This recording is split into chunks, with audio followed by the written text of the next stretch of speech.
Wherever you are, whatever time it is for you, welcome back. Whether you're in your bed, whether you're walking or working, I want to say I'm grateful for your time and I really appreciate you joining us on this journey. I want to thank those of you who've reached out to me with your own experiences and stories. Even when it doesn't connect to the saga that I'm on, it really just helps to know that I'm not alone. So thank you so much. The last time we were here, I sat down to go over what I'd found, and we built a picture of what life was like for our forum user, Dane, who turned out to be a fella named Chris, who lived in Chicago. And he went through something very similar to what I've been experiencing in March and April of 2012. He went missing in April of 2012, and 2 years and 350 miles north of where he lived in Wisconsin, a corpse was found with its upper chest hollowed out. Now, we can't assume that this body belongs to Chris, but I have no evidence either way, except I know that it absolutely must be connected, because I don't know who added the images and article linking this to the Google Drive. And the admin from the Paranormal Forum has told me that it wasn't them, and I believe them. I get a sense that they really want to help more, and I've asked them to look through the drive and see if anything in their experience with paranormal discussions matches up to it. I've also asked if they could search for similar deaths to one in the article, and it seems that they're invested here in this, and it feels very weird to have a collaborator. I mean, I guess I could class you all as collaborators, but having a real-time discussion about this is a very, very different vibe. In other news, I'm back outside. I bought a tent, which is either a very positive move towards safety or reinforcing some very unhealthy habits. But after what I heard on the recording from my sleep app and the feeling of that presence the last time I was recording, I'm taking absolutely no chances. I sleep now between dawn and dusk, and I've moved my desktop downstairs, so it may sound a little bit different. Because we're in a different room. It's a little closer to the back door, so I don't need to be upstairs at night, and I frankly don't have as far to run if I need to, if I need to work or to record. And recently I wanted to apologize to my neighbor for all the early morning noise and living in my yard, but he's not been around. But he'll occasionally take himself off on a holiday, so I'm thankfully experiencing existential horror at a time when it is most convenient for him. But today, it's the familiarity of all of this that I want to explore, especially while Chris's story is still so fresh. That tension of being haunted or hunted is really primal. It's right at the back of my neck. It's cool. There's some anticipation to it. It's like dead fingers waiting to snap my spine with a click. So going back over my life, I started thinking about how I know this feeling so well and how I'm so accustomed to it. And, well, I want to give some fair warning that I'm going to be talking about domestic violence today, and it will not be gratuitous. I'm not going to glorify this at all, and I don't want to drag memories up for anyone without giving you a heads up that that's where we're going to go.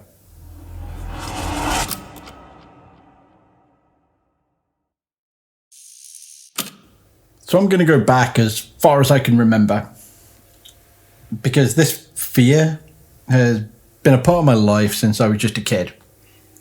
So I grew up in a town adjacent to Stoke-on-Trent in the Midlands of England. It's a small borough that refused to become a part of that city. A seed town, that kind of place where people just blow away and live their lives anywhere but the place they were born. And it was never as bad there as it was in the neighbouring city. It was never as bad there as Stoke, because Stoke is a place riddled with a kind of generational trauma of poverty. It's just, you know, both spiritual and financial. It is broken. And so many people rush to get away from that place, you would never know if they all made it. It's a land just crafted for missing persons, but you'll never see a single sign, because who can say who's truly missing from there or who just found themselves? I don't want to go too deeply onto that. I have some very strong feelings on my birth town and city. You know, it's I could rant about that a lot, but I'm not going to. There's people there, I do want to say, who care so deeply about making the place better. And I love them for that. I think that that's incredible that they have so much passion. It's not something I could ever bring myself to do. But I don't want to diminish it because I know there are people who are so caring. You know, they're so dedicated to making life better and making there be a future for that town and that city. But back to myself. I was the son of three fathers, basically. One who left me, one who loathed me, and one who wasn't really a dad, but I loved more than anything. That was my granddad. I mean, if we're going to kick off, I can go straight into why my birth dad wasn't around. I think the easiest way to say it is one night I was really just ripped up about a teenage breakup. You know how you get when the world feels like it is over, and I was just devastated. It didn't feel like it was ever going to end. I was so sad. And my granddad sat me down and he looked me in the eye and he said, "Your mum was the same way. She was devastated. 2 years she were with him and he was a good lad. She thought they'd never get over it, and then she met your dad and she had you and they had to get married, so it all worked out." So it took me a while to recognize that that is just some straight up minor trauma, right? It's like, oh yeah, you were the unwanted child of teenage parents. But let's be honest, the way he told it to me was so fucking funny that I've never remembered it as a bad thing. And, you know, so I was born to a couple who really should never have been together, and it didn't last. He left, moved on with his life.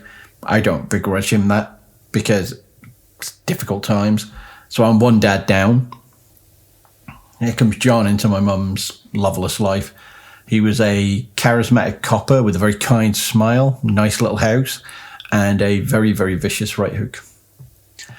He was a bastard. He was a sociopathic, violent, egotistical bastard who clashed with my mum's like really over dramatic alcoholism. I mean, you could sell the reaction for their personalities on Amazon and it would just be 5-star glowing all the time. It's exactly what you'd expect. Every single time. It happens with complete consistency. Highly recommended for when you need to break a child's formative brain open and just fill it up with marrow scraping terror. This will do the trick for you. It was awful. Like, they should never ever have been together. I mean, I can still see his face so clearly now. He would do this. He had so many stupid, childish things, but he'd do this one thing where he'd pull his lips together like a smile, and they were like a little bit pursed, and he'd do childish noises and just shove his face right up against yours. He had really mean little eyes and thick rimmed glasses, and he just stunk of shit cologne. And it was always just he always looked like he shaved, like the upper lip was like kind of a little bit red, like he was shaving it constantly, but it always still had the tiniest little black hairs breaking through his skin. And his breath just reeked. Like, not of anything specific. It was like rotting cabbage, like something was just dead in his throat. And the cologne he would pack on only made it stand out more. And the thing about him is, right, he was normal, but he was the most nightmarish thing on earth, and everybody loved him. Especially my mum and even me, because all I wanted was a dad who loved me, and he could manage that some days, but those days aren't what you remember when you have like a parent who just loves rage more than they could ever love you, especially when you're not his blood. So I guess what to say is it's hard to live your life with one hand in a bear trap. You never know when it's going to snap shut.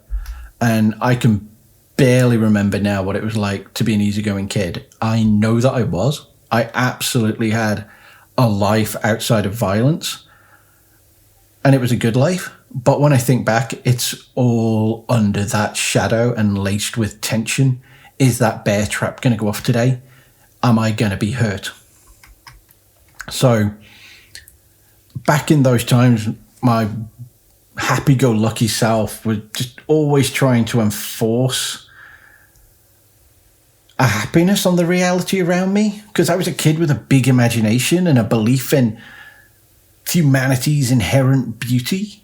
I was so naive. Like, I mentioned before, my granddad kind of like really instilled in me just good values about treating people with respect.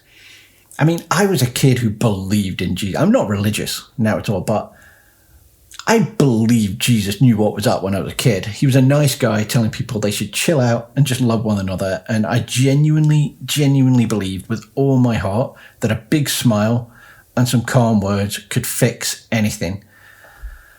And when I think back to how wrong I was, and it really just freaks me out a little how deep these memories are just hacked into the core of me, because I don't like to think about these things, and it's not like they come to me unbidden. There's something that's happened to somebody long ago, to a very different person, it feels like now, but they are so core that even remembering them now feels like I'm there.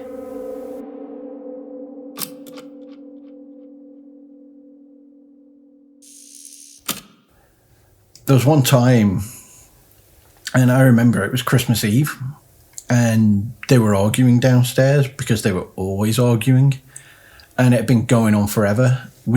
At that time, we lived in a smaller, semi-detached 2-up, 2-down house with street lights that made the shape of people on my curtain.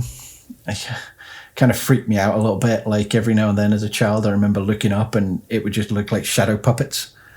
And I remember they were rowing, and I remember I couldn't quite sleep because it's Christmas Eve and you're a kid. So I rolled out of bed and just walked down the stairs step by step, trying not to make a sound, and they were just going at it hard. And it wasn't just noise, it was an absolutely blazing row. They were blind drunk. So when I'd gone to bed like hours earlier, they'd just been merry, all wine and hugs and like little Christmas songs. And that had just gone. And I opened the door and I was thinking, I can still remember this. I was thinking about some holiday movie about how love conquers all and happiness is just a hug away. And we'd seen one recently, you know, where Santa's got to save Christmas. And I was thinking about those things, and I was like, if I just go in there, I can make all of this right. That was my thinking. And I opened the door, and John, my stepdad, he was kicking and lashing out at the Christmas tree, like just ripping ornaments off it, furious. It was stupid. It looked like the dumbest thing, especially in the silence of my mum just stopping, like shouting at him. So it was just him grunting as he tore apart like this. It was so dumb. And she looked at me, and I looked at like him, and I laughed. It was just the tiniest laugh. It was all smiles and happiness to cool heads, like in the movies when Santa would rock up in his sleigh and we'd all learn something valuable, right? Well, John had obviously not seen the movie, because he ripped the tree out of its bucket, stamped on the presents, and just ripped it. And the plug just tore out of the socket, like, and all of the lights around the tree, the Christmas lights, there was a pop of smoke and just this disgusting ozone smell. You just dragged the tree to the back door, kicked it open, pitched it into the back garden, and then slammed the door shut. And I don't know why I remember it, but I remember it bouncing. And so he grabbed it again and just pulled it as wide as it could go and slammed it shut again. And again, it didn't shut. So he just kicked it. And he turned around, red-faced. There was sweat just running down his face. He had like this, like, really tacky 80s Christmas, like, jumper on. And there was no irony in that. I mean, there was irony in the situation, but he wasn't wearing it ironically. This was just how it was. And he staggered forward, grabbed my shoulders, pushed himself right down into my face, and he screamed. There was saliva and that rancid smell of cabbage just coming out of his throat, and it was just burning my eyes, and he just could not calm down. There was just fury straining the veins in his temples. It was like madness. He just seemed addicted to it. He would not let this go. And after he screamed, it all becomes a blur. He didn't hit me, and I'm not sure if he hit my mother. I just can't remember. But what I do remember is the next day, everyone was all grins, bigger than ever. The tree was back up, didn't have any lights on it. The presents had been kind of, just puffed out a little bit. And I remember going downstairs and I had like a smile on my face and I was like, yay, I had the time of my life. And then we visited my grandparents, bringing the holly jolly. And it was just an absolute sham. But it was also completely real because I can remember sheer relief. The seasonal joy that I had that he could not explode, that we were around other people, that the trap was guaranteed not to go off just for this day when all the family were around and we had to pretend that everything was good. It really fucked me up in a really fundamental way, to whiplash from just terror to smiles, and knowing that violence wasn't all physical and bruises weren't just on your skin, they could be inside. I was 8 years old. And it was so random and so ridiculous. And I felt that pressure every single day. It could be good, it could be bad. I acted out. I was never a bad kid, but I had a smart mouth on me, and I stopped really caring about the future because I couldn't think that far ahead. I just could not conceive of, well, I'm going to be out of here at some point in my life. It was just, I could not think that far ahead. There was like just as an example here, like this was just a Tuesday in the summer holidays. I remember it was a Tuesday because the kids' shows that were on were not the ones that I really cared about watching. And so it was late afternoon and I was out in the garden. And this was when we moved to the larger house. It was big, it was detached, built for the police. So he got like a kind of deal on it or whatever the hell it was. So the neighbours were police. It was just, it was so green. It was a beautiful kind of area around it. And it was just surrounded by old trees. And I would spend so much time out there just imagining what I could do with that garden if I had like the time. And like there was this elm tree at the back, and I'd always imagined that I could build a castle out there. That I could, and I don't mean a tree house, but I mean a sick as hell castle. I had no idea where to start, but I was obsessing over it. I was going to kind of build it out with wood, and there was like 2 branches which were it was going to be the perfect place to hide out when the world ended, like in The Stand. Stephen King's book. It's fun. It's a good book. It was a fun mini series too, and I remember I must have seen it at the time because it was so fresh in my memory. I say it's fun. It's not a fun book, but it's like all Stephen King books. Like you can enjoy them. Like you can feel the darkness in them, but they're still an entertaining read is probably the best way to put it. But yeah, as a kid I was thinking like when the world ends up like The Stand, when the super flu tears through, I'm going to be safe in that castle. And then I'll open the door up to all the good folks like a white teenage English Mother Abigail. And I was daydreaming this nonsense when John walked out the back door and he was smiling. And I smiled back at him. And then he rushed me. And I don't think it's a crazy reason. Why would he rush me? I thought it was just a game. So I ran through the garden, he chased me up. I ran through, there was a half circle bush into an unkempt plot that had not been landscaped toward the back. It was very uneven ground, stones and overgrowth, and I kind of hopped through there. And he had some difficulty because he'd injured his leg a few years before and did absolutely nothing to improve his mood. And I was ducking and running and I was laughing, and then he caught me. And I was mid-laugh thinking like, I don't know what this is, but it's a fun game. It's like, why would I think there was anything wrong when he's smiling at me and it's a beautiful day and the sun's up? But he grabbed me and I was just laughing and just trying to catch my breath a little bit when he threw me backwards onto a log and kicked me. He didn't say a word and he didn't make a sound. He didn't even have an expression on his face, but the pain hurt me so fucking bad, and my back felt really twisted out. My leg gashed open on the log. I was wearing shorts and just my skin was just ripped open. And he just left me there. He kicked me again, turned around and walked away with me writhing and screaming. And then sometime later, my mother took me away in an ambulance, and it's insane. It's such an insane story. Like, I remember I just got taken in the ambulance where they were like, oh, your knee's covered in, like, you know, kind of like the wound is full of like dirt. The nurse called me a baby. I remember this so clearly. The nurse called me a baby for wailing while she scalpeled out the dirt in between my torn flesh, just scratching it out.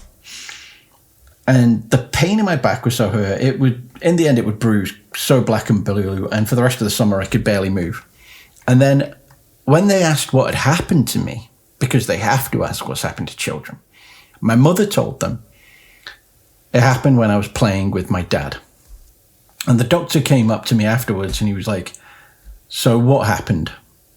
And I looked him in the eye, and with complete conviction, I said, I was playing with my dad.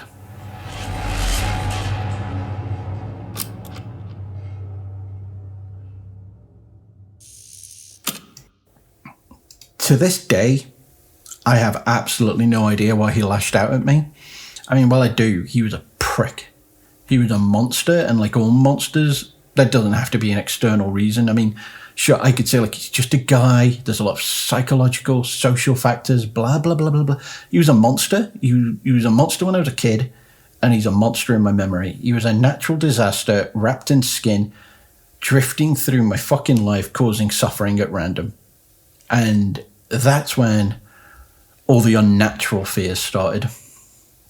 And for years, I've thought that they were a way of rationalizing the fear in that house because it was all so real to me, impossible but real. And by being so genuine, it could only be in my head, if that makes sense. By just, it's hard to explain. Anyway, I'll come back to it and think on it because, like, I'd always thought this is just my brain's way of coping. This is a child's way of coping with physical terror. But now I think, could this have been real? Could it have been attracted? As the forum users said, during puberty, you're open to things like this, and maybe my terror and fear drew this to me. Something to think about, but let's talk about what happened with the haunting. So this house, it was so big for how few people were in it. There were 3 of us and we had way too much space. I mean, it was always supposed to be a family house, you know, the kind where you've got like young children going to high school and kids going to university. And that was always the expectation. But the truth of it was always stillborn siblings that kind of haunted my mum's eyes, and cold, quiet rooms that would never evolve from storage to a bedroom. And they weren't good at parents generally. I mean, obviously, from what I've said so far, they had a vague idea of what it should look like and they pulled it off for big events. But this was still just a creaking house with the roofs too high and the windows too wide. It started with the animals around Halloween time, and back then, just like now, it started in the bath. I can remember this really like crystal. There were no mobile phones to listen to then. You know, you couldn't sit and listen to music on the phone. You know, I couldn't fill the gap with noise. It was just me in the bath with the same kind of steaming too hot water that I like now, and a bunch of bubbles, and I just lay there thinking about The Hobbit. Because I always spent my time thinking about The Hobbit when I was a kid. I always spent my time thinking about adventuring through wild lands and along ancient paths and the far, far away, you know, there and never going back home again. And it was silent. except for the sound of the water, and I was swaying my hand back and forth. I was shaping my own kind of lonely mountain out of foam. And if you've ever heard a completely normal noise, but it's in a place that's wrong, it's a sound that tells your subconscious more than your brain will ever know. But it was a distant trill from a lamb that sounded in pain. And I remember being in that warmth and my spine just going cold and my face going clammy, and just my breath just turned into one long involuntary just suck in. And it was just fear. I remember it was horrible. And it came again and again. And I was curious because what if there was an animal out there in the dark? As wild as a possibility that could be. I mean, we weren't in the middle of the city, but we weren't in the country either. And really bizarrely, because of that hyper awareness, I just started to think about the space behind me. There was a small door behind the bath that led to a crawl space. There was nothing but beams, dust, spiders, and whatever junk was wedged inside. But knowing what was there didn't matter to a 13-year-old. Anything could be in there. Anything could grab my shoulders, haul me out of the ceramic, break my kicking legs that crunched me between the beams and into the cracks, into the stinking, crawling darkness. And I didn't move. I kind of just dropped lower into the bath and had that same kind of child logic where a duvet will protect you, and hope that it applied to hot water and bubbles. And I listened to a lamb that I knew couldn't be outside dying. I remember as soon as it stopped, I was out of the water so fast, and I ran straight to the window, picking out to see what the hell it could have been, but there was nothing there. It was dark outside, but it was just leafless bushes and fallen leaves. But that was just the start.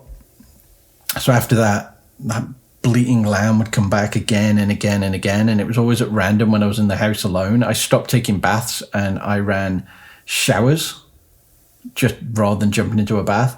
It took years before I cracked that habit, and in all honesty, I probably should have kept it given what's happened recently. But after a few weeks, I started hearing horses, just that whinny out in the distance, and it was just always just ambient, but it was always in pain. It didn't matter what animal sound I heard, I knew that they were dying, and I never got used to it. It was the way it would just start, and I started to feel like just a weight of sadness that filled out the anxiety and fear that I had. It was the helplessness that they had, in the same way that my mum was helpless and I couldn't help her and I couldn't help myself.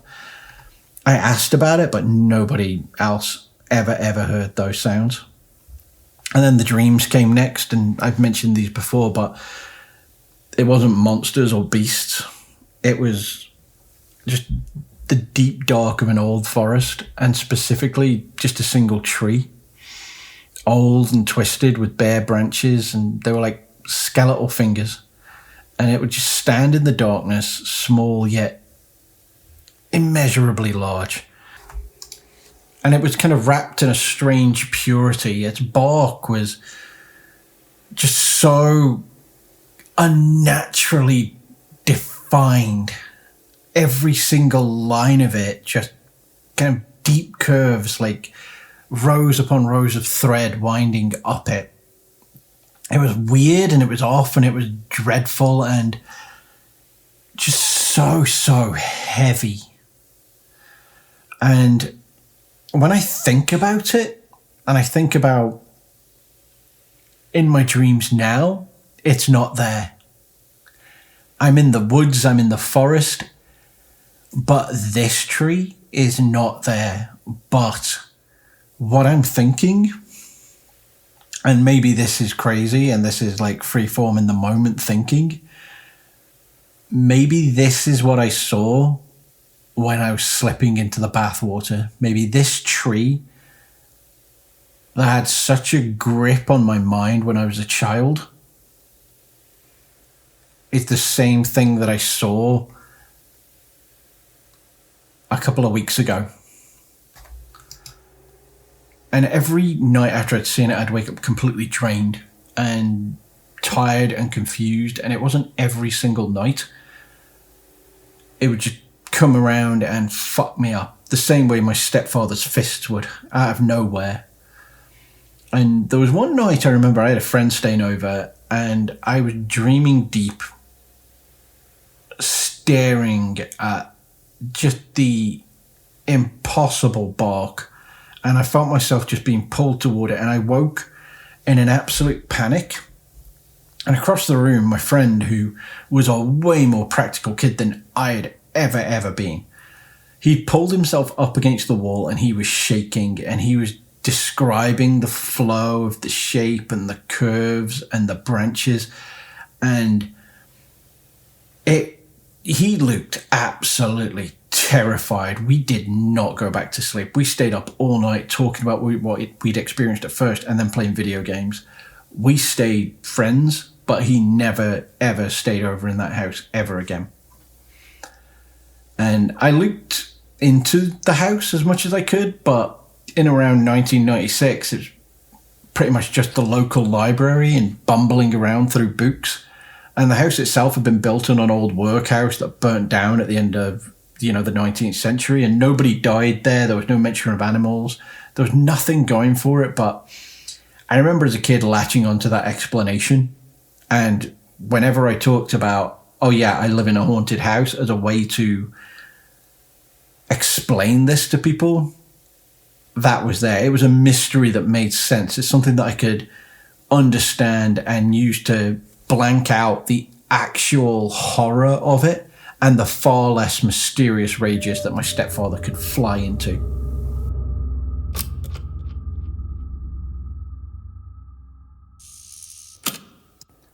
I did try and talk to this about it with John and my mother. I mean, he found it hilarious and would occasionally let out stupid fucking horse whinnies outside of my bedroom when I was half asleep, just to make sure I was vulnerable. Hilarious stuff for a 45-year-old man to do to a 13-year-old boy. I mean, he'd have a YouTube channel today. Ugh, prick. But my mum, she was like a lot weirder about it. She's very cagey. She acted like she knew what I was talking about, but was also completely dismissive of it. And there was a time when it was just the two of us and I was telling her how scared I was when the house was dark. She just got up and walked away and left me sitting thinking that she was getting a drink. And then I heard her going upstairs and I followed her. And when I asked if she was okay, she just shut the door and told me to leave her alone. It was absolutely bizarre. She never once let me talk to her about hauntings or anything strange. Yeah. But like I say, I had a decent childhood as well. I wasn't living in a box. I kept my head. And whenever I was out of that house, all this felt like it was happening to somebody else. I spent most of my time in the house writing, and it was just reams and reams of handwritten garbage. Embarrassing stuff that I would never, ever want to read now as an adult, but it was still work that I loved in the moment, because there's no author as confident as a brooding teenager. And there was so many more hauntings and beatings and just moments where I started to really fuck up as it all wore me down. You throw into the fact that I was a gay kid in this fucking nightmare place, and that's a pretty heady mix. I was down all the goddamn time, but I was also balanced because I had really good friends and I had my grandparents, and video games saved my life. I wouldn't have survived in that house without Final Fantasy VII, which is an insane statement to make, but the music alone made me focus on a world that wasn't messed up and gave me genuine hope. This was before you could just listen to music online or like even find a YouTube video, so I just leave scenes playing. It's stupid to say now, but sitting in a little room with only a CRT television, listening to Aerith's theme at the lowest possible volume, it was just so calming for me. And it kept me It kept me really stable. And even now, I'm smiling thinking about it because it's dumb as hell that I would be doing that. But it also gave me so much hope and it carried me through. But God, I've forgotten how cruel John was about me being gay. I'd not come out. I didn't come out like for many, many, many years. But I used phone chat lines just to explore my sexuality and see how I felt, just to see if I could figure out who I was. They were awful, awful spaces, by the way. You know, for a young man questioning his sexuality, looking for help, well, here's a magic tube that will connect you to a sex offender. You know, horrible, horrible stuff. Excellent sex education, by the way. Huge thank you to the British establishment for deciding it was the only place that a gay kid could find out more. I mean, I was fine. I was savvy and had zero interest in talking to weirdos. And there was no chance in hell I ever would have met any of them. But thanks to itemized phone bills, it didn't take long for John to figure out the culprit, and he never directly addressed it outright. But there would be minor things and threats. Like, he knew that I knew what he was talking about. He'd say things like, you know who'd love to know? Your granddad. Granddad'd love to know.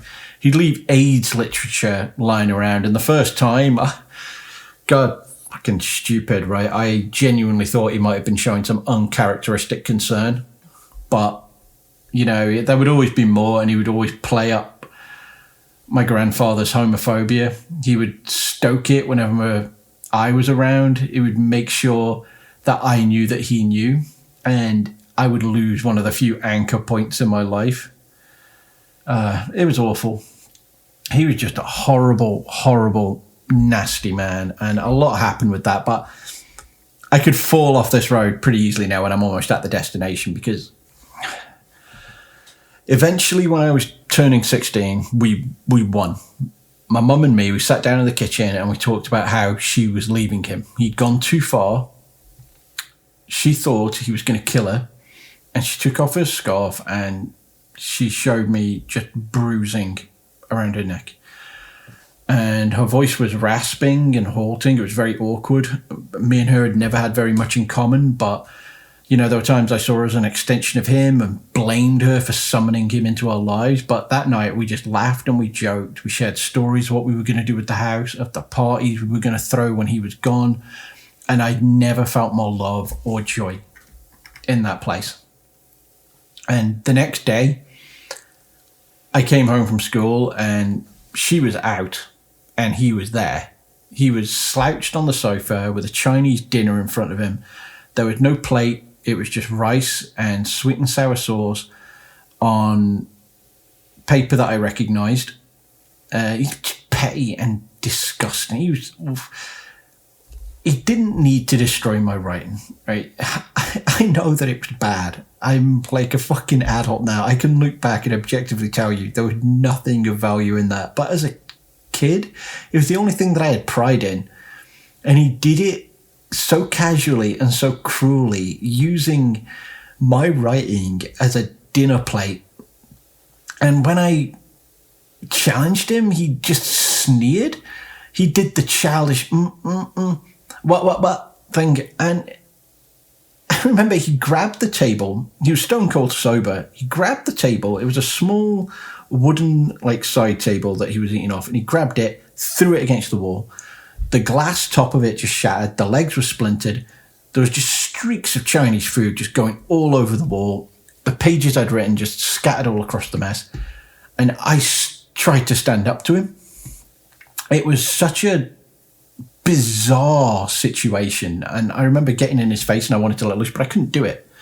I ended up just breaking and just ran upstairs to my room. I shoved the bookcase in front of the door, leaned my back against it, and I could feel him pushing against it, but without much enthusiasm. He shoved it a few times, made his stupid noises, and then I heard him sitting outside talking about my mother and every foul thing he could just babble on. He did. There was a door between us, but his words they carried the stink with them. And when he didn't get any response from me and I just refused to engage with him, he went downstairs and he flicked the power off to the house. He turned all the electric off and left me there in the dark. And he knew I was scared of that house. He knew that it wasn't just him that terrified me. And he wasn't the kind of prick who could just leave it at that. He had to use it.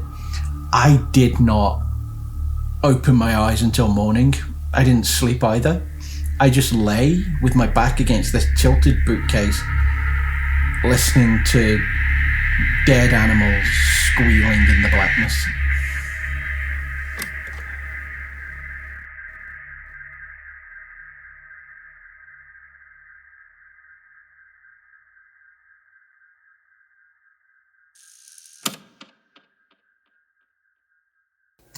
It took until way past dawn before I moved the bookcase. I kind of tried to do it quietly, which, for something that big was very difficult. He'd thrown tampons and shredded pieces of my, kind of sauce-soaked writing all across the kitchen. There were Post-it notes filled with crude language. It was just petty. He'd always been pathetic, but this was just so over the top. And he'd not left the house either, and he walked into the kitchen behind me. I had no idea. At this point, I didn't know where my mother had gone. It was just... He walked into the house, but there was a moment where I was at 16 years old. I was bigger than him. I was taller. I was stronger. And I didn't have a bum fucking leg. And when he tried to whine out to me, I was so angry and I'd had enough. I didn't even think. I shoved him backwards. His glasses fell off. I remember them just falling on the floor. I just remember reaching out, grabbing them, and I just pitched them down the hallway. And as he turned, I kicked him, just booted him. And he just fell backwards and started off in a limping run. And I didn't know what to do, so I just chased him to the bottom of the stairs and watched him scamper up them. And I don't think I've ever felt such relief in my life. It was an exorcism. A few seconds that just completely changed my life. He'd always been a cowardly little bastard, just letting random spikes of violence project power for him and reveling in it. And now he was just nothing. He was a ghost with as much power over me as those dying animals. Fuck him and goodbye. I had no idea where my mother was. She'd gone away with friends to get her head right, and she hadn't come back for, she'd just gone away to kind of chill herself out. And at the time, I was just too ecstatic. I didn't care. John jumped in his car. I remember, when I was in the other room, he ran downstairs. He jumped in his car, peeled out after getting his ass kicked by a teenage child. And it can't describe how worthless he was. The sheer confusion for him at having whatever insecurities made up his entire psyche coming to the fore, it all just made him so jumpy and entirely out of character. I remember just seeing the car just peeling out. I cleared the place up, ordered in a big pizza, or asked friends round that night. We had the chillest evening in a long, long time. That was when, for me, the future mattered again. And for the rest of the week, I've never felt so efficient. I don't know if I ever will again. The weight, anxiety, it all just fell off me. There was no dreams. There was no animals. It was just me and my friends. And, my mother wasn't back. He'd gone. I don't know where he went. And I did not care. I legitimately did not care. I was living my life. And then one morning I was getting ready to head out, that buzz still going, when I realised my mum had arrived home overnight. And so I just knocked on her bedroom door and I walked in, and she was dressed up. She was sitting on the edge of the bed. And when I went to give her a hug, I thought to myself, well, why didn't she let me know she was home? And, she smiled. She wasn't wearing her scarf anymore. The bruises were already fading. But she was fidgety and there was distance. And she didn't really hug me back. She was really pissed off with me that I had done something wrong. And she told me that I should sit down and be calm.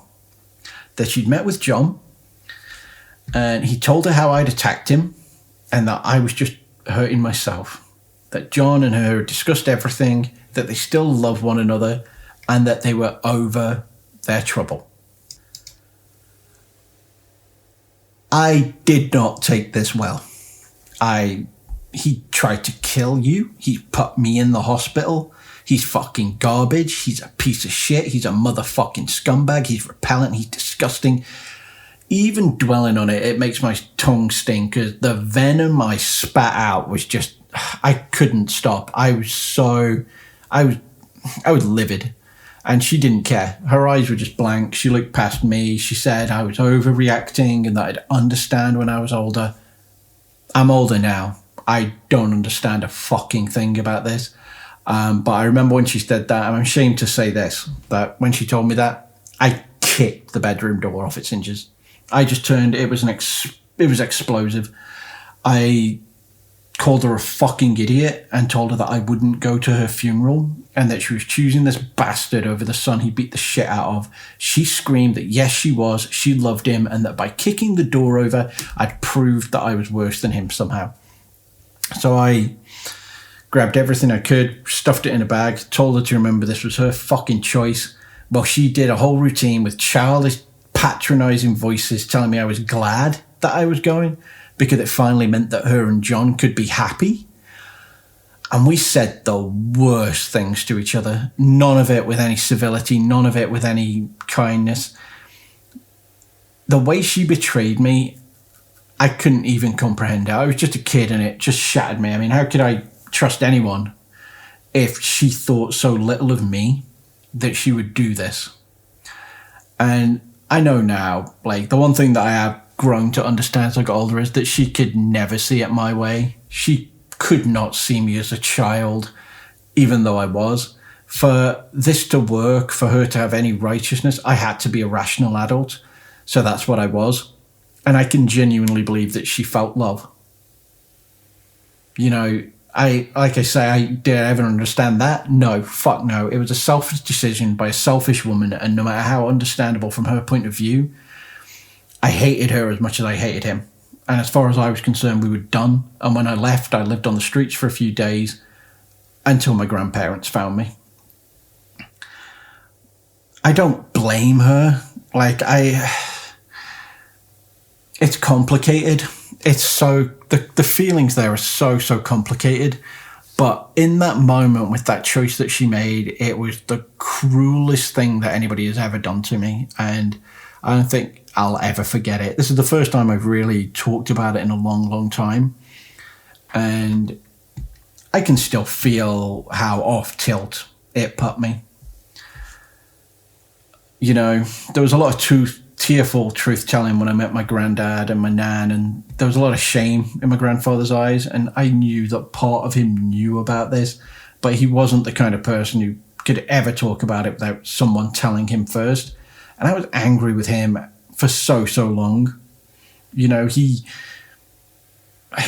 was the kind of person and of a generation and of, like, you know, people who would be like, it's not our business. And that's not a generational thing. That's ridiculous to say, I think. I think that, let's be honest, it doesn't matter who you are when you were born. There are decisions you can make that are the right decisions, and he made the wrong decision. And I was so angry at him. I was angry at everyone. I was a drunk, belligerent, angry prick who was just throwing myself into nihilistic stupidity for as long as it took me to stop looking for turbulence and fly straight. I did not speak to my mum. We were done. And the dreams and the noises stopped. I never heard or encountered anything again outside of that house.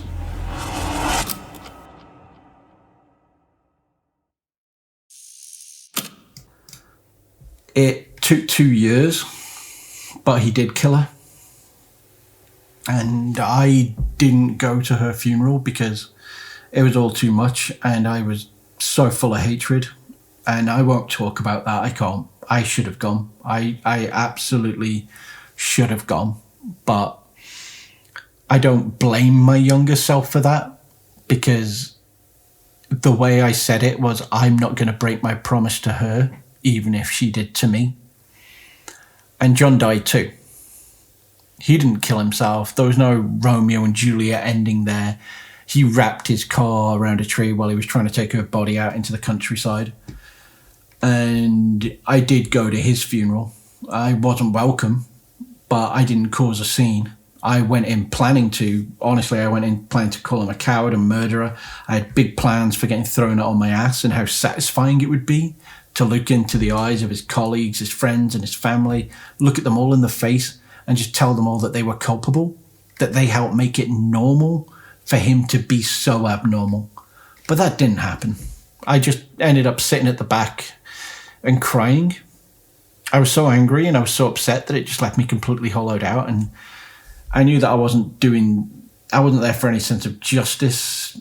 It certainly wasn't for the memory of my mother, because at that time I was completely out of it. It was for me, and it was for my rage, and it wasn't worth it. It wasn't worth just sowing more suffering and tears out there, because I was better than him, and by sitting my ass down and swallowing my rage, I proved that I was better than him. And I remembered that the last time I saw him, he was running away. And he died exactly how he lived, trying to escape the consequences of his own fucking fists. I made sure nobody in the church got to ignore it like they did when he was alive, because I looked at them in the eyes as they filed out past me. And after that, as I said, there was no activity, for want of a better word. There was no haunting noises, there were no shapes or strange dreams. There's just this, for years, this hatred and sadness, and it took a long time for me to get over it, honestly. I was a mess for a very long time, but as I said, I had very good friends. I had my nan, I had my granddad, and they were incredible. And they supported me even when I didn't really deserve it. And I always believed that most people are good even through all of this shit, that the anomalies don't make everything awful, and that I could walk out of this and still do better. And I tried and I failed, and I tried harder and I failed even more, but eventually it all paid off and my life sorted itself out, and I carry all of this baggage, but you know what? I've handled it fine. And I've always promised that when I fuck up, I'll be better than they were, because I'll learn and I'll know that I can't just be angry like he was, or angry in the way my mother accused me of being the last time I saw her, because there's a difference between giving into your anger and it becoming who you are and what defines you, and recognizing when you've done wrong and trying to become a better person.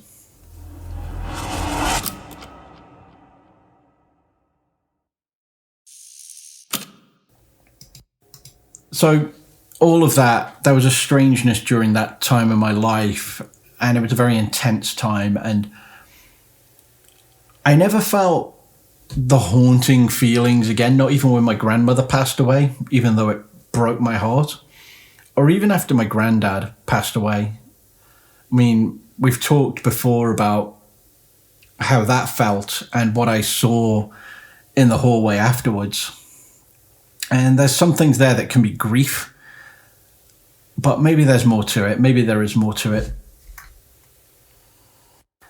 Look, this has been a really, really hard night. It's not been easy to dredge this up and discuss it because, well, for obvious reasons, if you can't understand why it's difficult, then, I don't think I'll ever be able to make you understand, because domestic violence is just a constant fear of what's going to happen, and what's going to happen never makes any sense to you. As a child, it's so far outside of your control, it may as well be an act of God. And maybe that's it. I felt helpless then. I felt confused then. And I feel helpless now, and I feel confused now. And I feel like there is something that is using the same playbook as my stepfather, that absolute piece of shit, to terrorize me. And I don't know why, but talking about this tonight, it gives me just a real conviction that there is something behind this that I can hope to understand, and I can beat it because I've beaten it before. I mean, I've spent too long defining my life for something like this to happen to me again. And I'm probably going to die, but I'm not going to stop trying to live.